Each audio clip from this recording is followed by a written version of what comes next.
Com a chegada de Homem-Aranha: Um Novo Dia, houve muita discussão sobre se é o maior filme do personagem até então, seja em escala, em risco, e isso me levou a me questionar bastante sobre a trajetória do personagem no cinema e sobre os vilões que ele enfrentou. Eu pensei aqui em trazer um ranking com todos os clímax dos filmes do Homem-Aranha, e para isso eu preciso estabelecer algumas regras. Matheus Groff do canal do Espaço do Memória aqui. Se gostou da proposta, já clica no gostei e se inscreve. A primeira regra é que os filmes do Aranhaverso não vão contar. Quer dizer que eu odeio animação? Não. É porque se você juntar Aranhaverso 1, Aranhaverso 2 e Homem-Aranha Sem Volta Pra Casa, tá bem aqui, essa coisa linda dessa edição maravilhosa aqui que eu ganhei de presente do meu pai, né, numa viagem que ele fez, né? Agradeço muito isso daqui. A ameaça multiversal de multiversos colidindo já é coberta por Homem-Aranha Sem Volta Pra Casa. Então, se a gente for falar de 3 filmes com a mesma ameaça, a gente vai passar muito tempo. Eu adoro os filmes do Aranhaverso, pelo menos o primeiro está no meu top 5 aqui dos filmes do Homem-Aranha, porém eu acho que para essa discussão a gente precisa lidar com realmente elementos que a gente possa contabilizar sem ser redundantes. Então eu vou contar só os filmes em live action do personagem. Para começar aqui, eu acho que o menos polêmico vai ser o 9º lugar, que seria Homem-Aranha de Volta ao Lar. Por que eu acho que Homem-Aranha de Volta ao Lar é o menor grau de ameaça para o personagem? Simples, porque o Abutre só queria comercializar as armas que ele tomou de tecnologia alienígena, e qualquer tipo de impacto que essas armas tivessem com quem comprasse é uma ameaça que eu chamo de extra-filme. Isso aí é algo para além do que a gente vai ver ali na narrativa. Sem falar que o Tony Stark já estava à parte que tinha algo estranho, tanto que ele mandou o FBI para investigar as balsas lá na metade do filme. A questão é que o Abutre é o personagem mais inofensivo para o Homem-Aranha dentro dos filmes, ao ponto de que ele está disposto a aceitar o Peter como genro, se o Peter não se meter nas coisas dele. Agora, entra lá e faz minha filha se divertir, tá bom? Sem exagero. Então era basicamente o Peter só ficar na dele, só ir curtir a festa ali com a Liz e estaria tudo bem pro personagem, pelo menos. Então, em grau de ameaça, esse é o menor de todos, ainda porque dá pra se imaginar que se passasse um pouquinho daquele ponto, o Stark já teria acionado ali os Vingadores para atuar e resolver essa questão muito mais rapidamente, afinal ele já estava a par de que tinham coisas estranhas ali. Então, como o Abutre teria aceitado o Peter como genro, e o Peter poderia ter se dado relativamente bem ali caso não tivesse feito nada, e ainda assim o problema seria resolvido, então Homem-Aranha de Volta ao Lar fica na última posição, em 9º lugar. O 8º lugar eu também não acho que vai gerar tanta controvérsia, apesar de que está tendo um certo revisionismo com esse filme hoje em dia, que é o Espetacular Homem-Aranha 2. Por que eu considero o Espetacular Homem-Aranha 2 o penúltimo em nível de ameaça?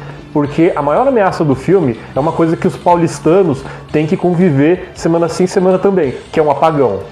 E antes que vocês falem, não, mas o Electro poderia ter causado uma coisa maior, o Electro no final do filme já está com muito mais controle do que ele estava no momento que ele estava lá na Times Square. E naquele momento também, se não tivessem dado um tiro nele, ele provavelmente não teria causado nenhum dano, o Homem-Aranha já teria conseguido desescalar a situação.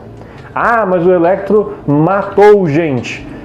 Ele matou a pessoa que fez experimentos nele à força. Eu acho que... né? E o Electro deixa muito claro que a única coisa que ele quer é ser visto. E como ele já estava com o controle dos poderes dele, dificilmente ele sustentaria o apagão por muito tempo. Então, o Electro não é uma grande ameaça.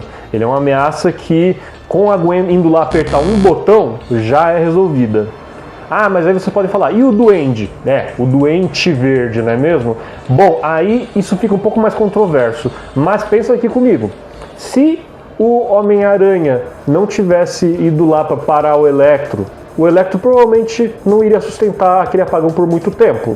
E o Homem-Aranha indo lá, talvez se ele fosse lá sem falar para Gwen, teria sido muito mais fácil, mas ele precisava dela para apertar o botão. Uma coisa que qualquer outra pessoa poderia fazer, mas enfim.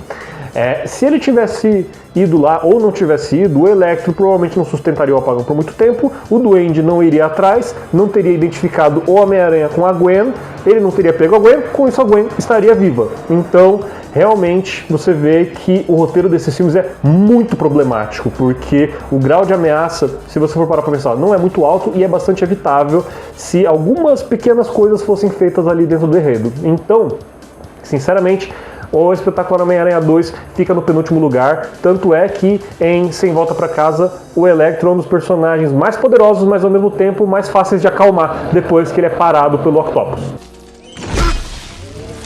What are you doing? Get it off of me!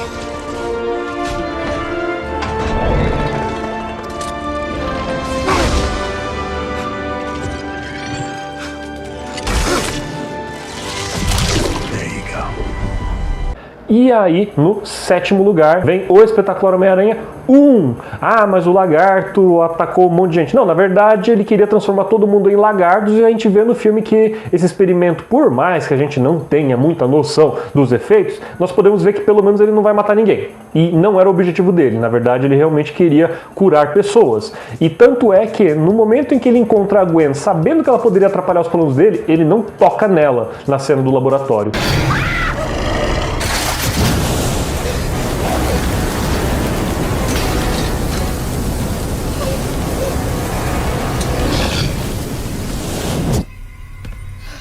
Então você vê que o lagarto é, no geral, bastante inofensivo. Ah, mas ele matou o pai da Gwen. Sim, matou o pai da Gwen depois que ele deu várias chances do cara sair do caminho e ele estava desesperado para parar o Peter naquele momento, depois de ter tomado um monte de tiros também. Então você vê que o lagarto naquele momento já estava muito no limite da questão. Sem falar que uma das pouquíssimas cenas dele machucando alguém no filme, a cena em que ele mata o doutor, interpretado pelo Irfan Khan, foi eliminada do filme. Então, o lagarto, no geral, ali no filme, não é uma grande ameaça. Esses filmes deixam um espaço muito grande ali para desenvolver o grau de ameaça dos vilões.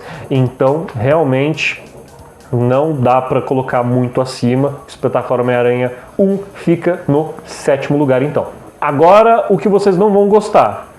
Um Novo Dia fica no sexto lugar. Ah, não, mas tem Hulk, tem Justiceiro. Tá, mas são coisas bem pontuais e se você medir o grau de ameaça real do filme, a pior coisa que pode acontecer no filme, não é grandes coisas. Se você parar para pensar por um momento, pensa aqui comigo, se o Peter, no começo do filme, dissesse isso daqui... E quem disse que isso é problema meu? E não fizesse nada pro resto da duração, daria em grande coisa? Daria um grande problema? Não, porque, vamos pensar aqui, a maior ameaça é a Jean Grey no final ali, dando troco nos caras do controle de risco, né? Sendo que ela não queria matar ninguém, ela não mata ninguém ao longo do filme, por mais transtornada que ela esteja, por razões que dá para entender. O objetivo dela era parar o controle de danos. E vamos pensar aqui, em Thunderbolts, a Helena parou também um ser super poderoso que estava num momento de estresse emocional após ter sido usado. E deu tudo certo. E a Helena, desde o começo do filme, está plenamente a par de tudo que acontece ali durante a narrativa. Logo, dá para se imaginar que, se o Peter não fizesse nada, a Helena resolveria, sem grandes dificuldades. O grau de risco para o personagem é tão baixo que depois dele se resolver ali com a MJ e com o Ned, precisa do Justiceiro errar um tiro para o Peter ir para o hospital para ter alguma ameaça que envolva o personagem. Precisa de um aliado fazer alguma idiotice para que tenha algum risco para o Peter, que senão nada aconteceria. Então, por mais que o Novo Dia esteja sendo um grande sucesso, muitas pessoas estejam amando o filme, eu consigo entender, mas se você for parar para pensar, o grau de ameaça dele não é tão grande, então fica no sexto lugar. E aí, para quinto lugar, por mais que seja o maior filme da trilogia original do Sam Raimi, fica Homem-Aranha 3. Por que eu digo isso? Porque se você for parar para pensar, o Venom ele só queria parar o Homem-Aranha talarico, e o Homem-Areia só queria dinheiro para salvar a filha dele.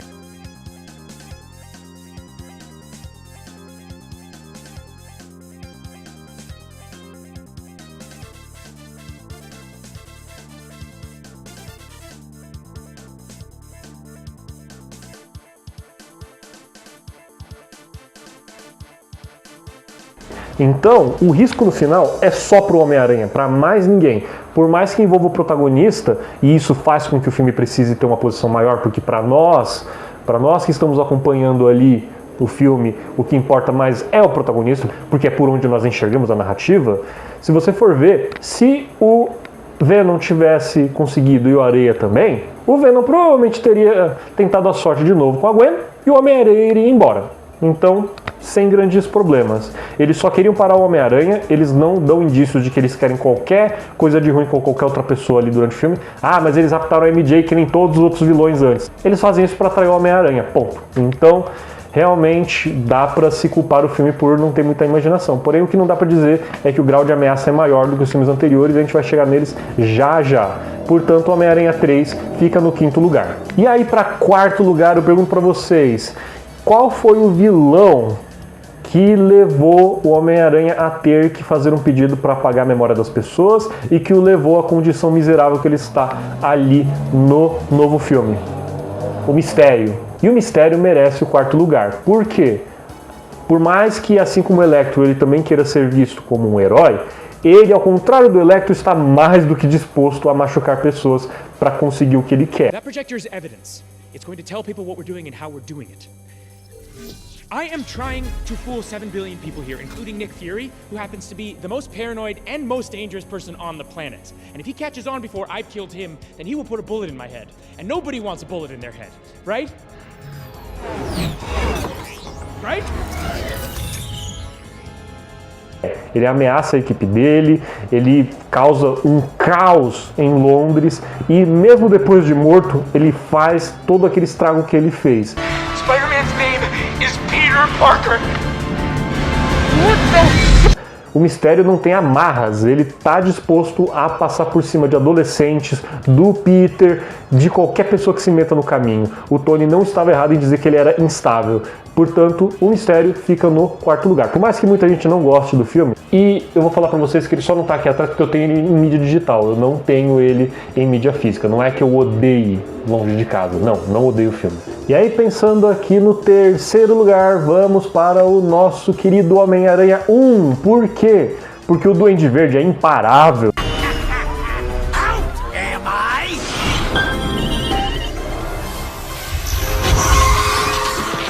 Ele não para quieto, ele causou um incêndio no prédio.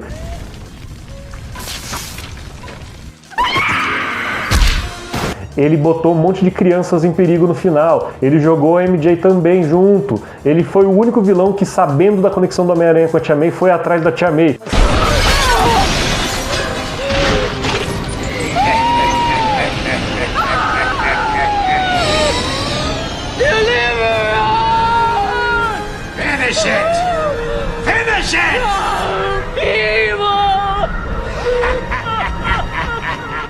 Ele é imparável e a luta final dele com o Homem-Aranha é a mais brutal de todos os filmes do Homem-Aranha. De todos. Talvez até do gênero super-herói. Isso aqui seja, com exceção dos filmes Rated R, né, os filmes classificação 16 para cima, que mesmo eles também não, sabe, é debatível se algum deles bate o grau de brutalidade do final do primeiro Homem-Aranha. Então o Duende Verde é imparável, ele causou demais, matou muita gente, causou muito dano e causaria mais, então fica no 3º lugar. Agora para o 2º lugar temos o Sem Volta para... vou apontar direito aqui, Sem Volta para Casa. Por que eu coloco ele em 2º? Porque a ameaça multiversal, por mais que nós possamos ver que é grave, afinal de contas ela rompe o tecido do universo, então não é pouca coisa, o próprio Doutor Estranho fala que o multiverso é um conceito do qual eles sabem muito pouco. E realmente, nós não sabemos a dimensão do problema que vai ser causado. No primeiro lugar, nós sabemos. Mas no caso de Sem Volta para Casa, não. Porém, nós sabemos que é uma grande ameaça. Porque pode trazer outros vilões, além dos 5 que estão no filme.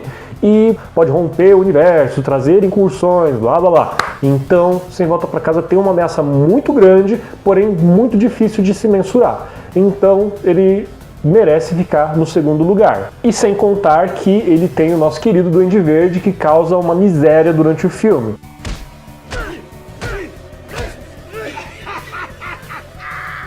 Né?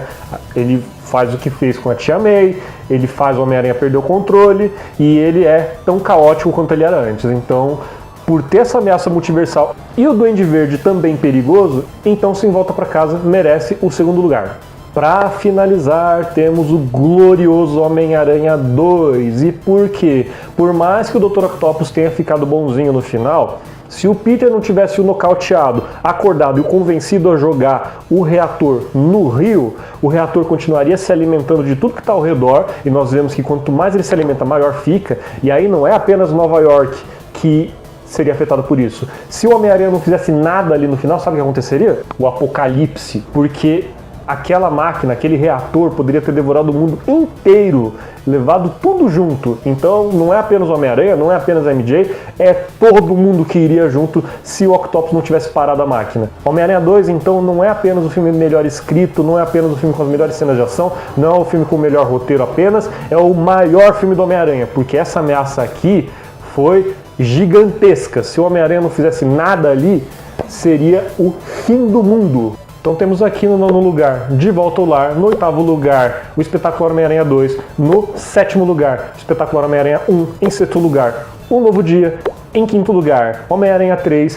Em 4º lugar, Longe de Casa. Em 3º lugar, Homem-Aranha 1. Em 2º lugar, Sem Volta para Casa. Em 1º lugar, Homem-Aranha 2. Então temos aqui o ranking de ameaças e temos aqui em qual degrau o Homem-Aranha poderia perguntar se alguém disse que aquilo é problema dele, né? Então, caso vocês discordem, podem comentar se concordarem, se tiverem gostado do vídeo, comentem. Esse tipo de vídeo aqui é bem interessante, eu gosto de conversar a respeito destes temas aqui de rankings, então se vocês quiserem mais, engajem, façam esse vídeo chegar em mais pessoas e tragam aqui sugestões de conteúdos que possam ser trazidos. E com isso eu deixo mais uma memória para vocês guardarem com todo carinho. É isso aí, gente, e em pé!